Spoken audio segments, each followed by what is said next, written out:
Dave Freedman, welcome. Thank you. Dave, I'd like to start off by asking you, when you first moved into theatre, what was the lighting process like? Because it was obviously very different to what it is today. The lighting was very primitive. We had a board, which was a double-decker. Double-decker? Double-decker. I had the top-decker, and Joe and Vic Marshall had the bottom. Mm-hmm. And Vic ran the wheel. Okay, as the wheel went up, the dimmers went up, and you plotted before, and when it got to a certain level, you unclipped them. Okay, and that dimmer would stop, then the rest would keep going, you know, and you'd stop at different levels, you know. And when you wanted to do a fade, it would be the other way around. Right. But that's how far back we go. So now, when you say double-decker, was it upstairs, downstairs? You were on a ledge on the side of the stage. Yes. Okay, and the upstairs was a piece of timber. Okay, where you could put a chair and run up and down. Right. And you overlooked the stage. You were actually on a ledge. Okay. Above the stage, and then the top deck was above that. So three of you working the board. How many dimmers did you have? I think in that one we had about 90. 90, okay. Which was big. It was very big for those days, you know. Right. And we had a lot of guys called stage electrics, who, when the curtain came down and they moved the wings, and they'd rush in on the flood, and they'd plug it into the floor, you know, and set it up, and then rush out again. And that's where we went. Right. And then, in terms of the actual lights of the time? Oh, they were old. They were old floods. They were old major spots. Oh, major, okay. Yes, the old gold major spots with the handle underneath. And you pushed it, which gave you a bit of a focus and a bit of a focus back with a huge globe like this. And not very much light. Right. But that's all we had. And we did that for years. Until we went up a little bit and we went to the Empire and we got a little bit of a new type, the old AA, the big monster of a light, the 2000 watt. And there I think we had about 140 dimmers. Also on two racks, but there about four of us used to work at. Right. You know. And that was that sort of period of my life. And then up came the Civic. That's the Johannesburg Civic. Yeah, and that was very frightening. I'll tell you. First of all, Michael was a frightening person. Michael Hobler. Yeah. And Manny Manham and myself, we went for an interview. Unbeknown, and we sat in this council room, and about 15 councillors, all asking questions, you know, which we never prepared for this. You know. And the one guy said, "Can I have Kanspraat?" I said, "Yeah, I'm there." That got me the job, I think. But from there we went to the Civic, you know, and there I had this beautiful preset board.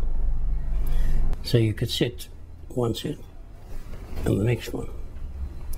So if you went from one preset, from your opening lighting, and you went into your next cue, right? So you went and changed over and you went into the top lot. Okay? That means the bottom lot is dead. Now you've got to break all those down and push up your little lights, your settings. And that was okay, it was great. I mean, huge improvement after the old lot. And then along came Man for All Seasons. And we couldn't do it. It just couldn't happen. One preset couldn't do it. So I had one guy just doing presets, another guy turning this handle, me turning the other handle, and doing the final bring in. And we somehow got it done. Did you have any formal training in lighting?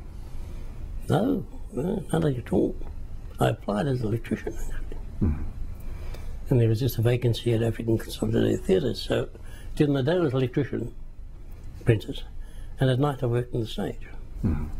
For 7 and 6 a night. Wealthy man. It was indeed. And you just picked it up from there, and you either had a knack for it or you didn't. And I think Joe and I had a knack for it, so we sort of kept in jobs. So who were the people that you learned from? There's a chap called Vic Marshall, now dead, of course. And of course, the real old master was a chap called Tommy Whittle. I think Joe's probably mentioned him. He did mention him. Yeah. Yes. And those basically were the only two lighting men in the country at the time, as far as I know. Cape Town might have heard somebody, but in Johannesburg it was just those two. But I don't think What Cape about Town. Harry Legoff? Harry wasn't. Harry was a designer of lighting equipment more than anything else. You know, we got on very well. And every now and again he'd try to light a show, but it wasn't his forte. His forte was making dimmers and making them work. Right. Sometimes. Not always. And then along came a little chap called Georgie Bush. He used to work for theatres, but also as an electrician, not as a lighting man. And then he applied to the Civic. And Georgie, of course, knew him, so I took Georgie on as my assistant. That's when we had 5 people at the Civic instead of 3. I mean, we ran the Civic with 3 people. That's extraordinary. Michael, Manny Manham, and myself. Okay, what else do you want to know of my life? And when you went into theatre, did you go in for a love of theatre, or because you had a specific interest in lighting, or because you... No. I had no interest in the theatre whatsoever. I went in as an electrician. Right. The job just became available at African theatres. And they said, you will work as a stage electric at night. I quite enjoyed it, actually. And from there, it just got more theatre, less electric, less. That's how, you know. And then went on the first tour, those days, to go on a tour. But that was something else, you know. Away for 3 months. No aeroplanes, of course. Yes. All trains. And 3 in a bunk, 6 in a bunk, you know, in a cabin. 3 days from Durban to Cape Town on the train. We had to load our own scenery, own lighting onto the trucks, top them up, get down here. What was the theatre? The first one was on the Victoria Embankment. Lost that one. And you'd stay here for 2 months with the show. I can remember the show. It was a musical called